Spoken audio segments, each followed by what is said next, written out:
నిన్న ఆంధ్రప్రదేశ్ పర్యటనకి వచ్చిన నరేంద్ర మోడీ ముఖ్యమంత్రి జగన్మోహన్ రెడ్డిపై తీవ్ర ఆగ్రహం వ్యక్తం చేసినట్టుగా తెలుస్తుంది.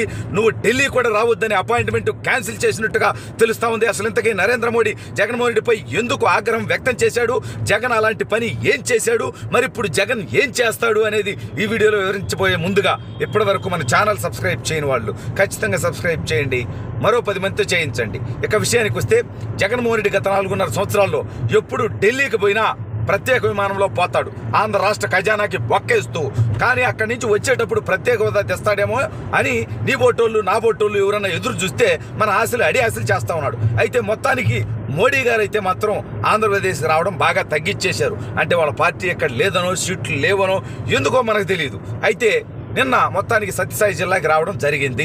అయితే అక్కడ జగన్మోహన్ రెడ్డి ఈ రాష్ట్రానికి ఏమన్నా సంస్థలు కావాలనో నిధులు కావాలనో ఈ రాష్ట్రం గురించి సమస్యల గురించి ఏదన్నా మోడీతో మాట్లాడతాడనో ఖచ్చితంగా మనలాంటి వాళ్ళందరం కూడా ఆశిస్తాం.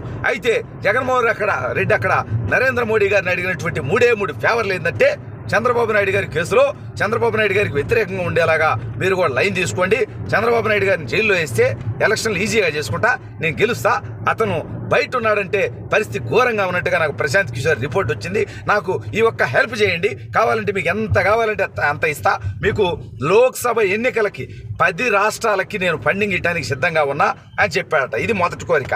రెండో కోరిక ఏంటంటే, బాబాయిని వేసేసినటువంటి కేసులో దయచేసి అవినాష్ రెడ్డిని లోపలేయొద్దు, ఆ తర్వాత మరిన్ని అంశాలు బయటకు వచ్చేటువంటి పరిస్థితి ఉంటుంది, బాబాయ్ కేసులో ఎటువంటి చర్యలు తీసుకోకుండా నిలుపుదల చేయమని చెప్పి అడిగినట్టుగా తెలుస్తూ ఉంది. ఇది రెండో కోరిక.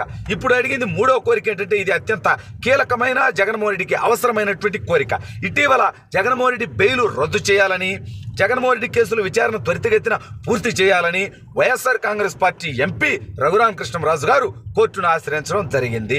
ఆ కేసు కోర్టులో నడుస్తోంది. అయితే తన కేసుల విచారణ దయచేసి ముందుకు పోనివద్దని, వీలుంటే కొట్టేయాలని, దానికి కావాలంటే ఎంతో మరి ఎన్ని వేల కోట్లు కావాలో చెప్పండి, అది ఇవ్వడానికి సిద్ధంగా ఉన్నా. ఇంత బరితెగింపు ఎందుకు వచ్చిందంటే, ప్రతి దానికి డబ్బు ఆఫర్ చేయడం తప్పితే ఇంకేమీ లేదు. ఇంత బరితెగింపు ఎలా వచ్చిందంటే, మద్యం మాఫియా ద్వారా సంవత్సరానికి ఒక 15,000-20,000 కోట్ల రూపాయలు దోచుకుంటా ఉన్నాడు. 5 సంవత్సరాల్లో 1,00,000 కోట్లు ఇక్కడ దోచుకున్నాడు, ఇది ఇస్తానికి రెడీ అయిపోతాడు. ఎర్రచందనం మాఫియా ద్వారా 1,000 కోట్లు దోచుకున్నాడు, ఇది ఇవ్వడానికి రెడీ అయిపోతాడు. ఇసుక మాఫియా ద్వారా 1,000 కోట్లు దోచుకున్నాడు, ఇది ఇవ్వడానికి రెడీ అయిపోతాడు. గంజాయి డ్రగ్స్, ఈ రాష్ట్రాన్ని గంజాయికి హబ్బుగా మార్చేసి భారతదేశం మొత్తానికి సరఫరా చేస్తూ ఆ రకంగా 1,000 కోట్లు దోపిడీ చేశాడు. ఆ డబ్బు ఇవ్వడానికి సిద్ధమవుతాడు. కాబట్టి అతను జైలు పాలవకుండా లేదా మళ్ళీ అధికారంలోకి రావడం కోసం ఈ 4.5 సంవత్సరాల్లో దోచుకున్నటువంటి డబ్బులో ఆల్రెడీ చాలా వాటా వాళ్ళకి ఇచ్చారని మార్కెట్లో చాలా బలంగా టాక్ నడుస్తూ ఉంటుంది పబ్లిక్లో. అది నిజమో కాదో జగన్మోహన్ రెడ్డి చెప్పాలి, వాళ్ళు చెప్పాలి. అయితే ఇప్పుడు మరింత ఇచ్చి మళ్ళీ అధికారంలోకి వచ్చే ప్రయత్నం చేయడానికి, జైలుకు పోకుండా ఉండటానికి జగన్మోహన్ రెడ్డి అన్నీ మాట్లాడటంతో ఎంత రాజకీయ నాయకుడైనా, ఎంత జగన్మోహన్ రెడ్డి వల్ల కాస్తో కోస్తో సంబంధాలున్నా, జగన్మోహన్ రెడ్డి వల్ల వాళ్ళకి ఆర్థిక ప్రయోజనాలు ఉన్నప్పటికీ కాస్తో కోస్తో దేశానికి ప్రధానమంత్రి కదా అతను కూడా. కాబట్టి ఏదైనా రాష్ట్రం గురించి మాట్లాడరా, మీ రాష్ట్రానికి వచ్చినప్పుడల్లా కనీసం ఢిల్లీ వస్తే, నువ్వు ఢిల్లీ వచ్చిననుకో నువ్వు అడిగేది మాకు తెలుసు కదా, మీ రాష్ట్రానికి వచ్చినప్పుడన్నా ఇదిగో జై అజ్జయ్ అని చెప్పి మాట్లాడి కొంచెం బిల్డప్ అన్నాయిరా మార్కెట్లో.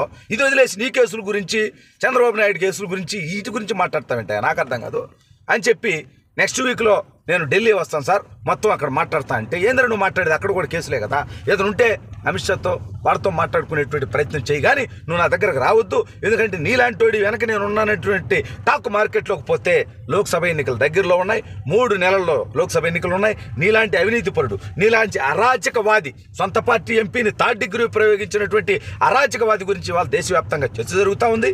నీలాంటి వ్యక్తితో నేను గనక పదే కలిసినట్టుగా కానీ మార్కెట్లో స్ప్రెడ్ అయిందంటే ఆ బ్యాడ్ టాకు మాకు జాతీయ స్థాయిలో కూడా రిమార్క్ పడుతుంది, మాకు ఎన్నికల్లో కూడా నష్టం జరుగుతుంది. కాబట్టి నువ్వు ఢిల్లీ వచ్చి కలవాల్సినటువంటి అవసరం ఏమీ లేదు. కావాలంటే ఏదైనా రిప్రజెంటేషన్ ఉంటే అధికారుల ద్వారా పంపించి నేను ఆలోచించి ఏదైనా రాష్ట్రానికి సంబంధించి అయితే కొన్ని చేసే ప్రయత్నం చేస్తా. ఎన్నికలు కూడా దగ్గరకు వస్తున్నాయి కాబట్టి దయచేసి నువ్వు ఢిల్లీ రావద్దు అంటే, దయచేసి ఏం కాదు, ఒక్కలే నువ్వు ఢిల్లీ వస్తే మర్యాద ఉండదన్న టైపులోనే వార్నింగ్ ఇచ్చాడని టాకు నడుస్తుంది గట్టిగా.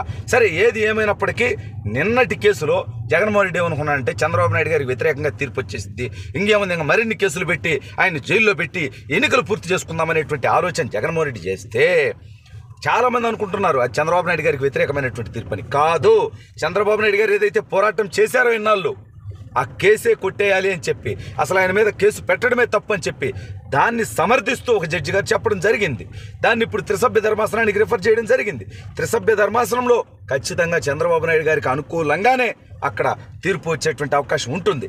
ఎందుకంటే ఇవాళ ఒక పబ్లిక్ సర్వెంట్గా ప్రజా అవసరాల రీత్యా ప్రభుత్వాన్ని నడిపేటువంటి క్రమంలో అనేక రకాలైనటువంటి విధానపరమైనటువంటి నిర్ణయాలు తీసుకుంటారు. వాటి మీద తర్వాత ప్రభుత్వాలు ఈ రకంగా కేసులు పెట్టి వేధించేటువంటి ప్రయత్నాన్ని ఆపకపోతే అదొక విధ్వంసకరమైనటువంటి విధానంగా భవిష్యత్తులో అనేక మందికి ఈ రకమైనటువంటి ఇబ్బందులు ఏర్పడేటువంటి అవకాశం ఉంటుంది. కాబట్టి ఖచ్చితంగా కోర్టులో జగన్మోహన్ రెడ్డి పెట్టినటువంటి కేసు నిలిచేటువంటి పరిస్థితి లేదు. పైగా ఈ కేసులో వీళ్ళ దగ్గర ఏ ఆధారము లేదు కాబట్టి కోర్టు ముందు మాట్లాడడానికి, చెప్పడానికి, చేయటానికి కూడా ఆ కేసు నిలబడేటువంటి పరిస్థితి లేదు. మొత్తానికి జగన్మోహన్ రెడ్డికి అయితే పుట్టపర్తిలో కొంత అవమానకరమైనటువంటి పరిస్థితులు ఎదుర్కొన్నట్టుగా తెలుస్తోంది.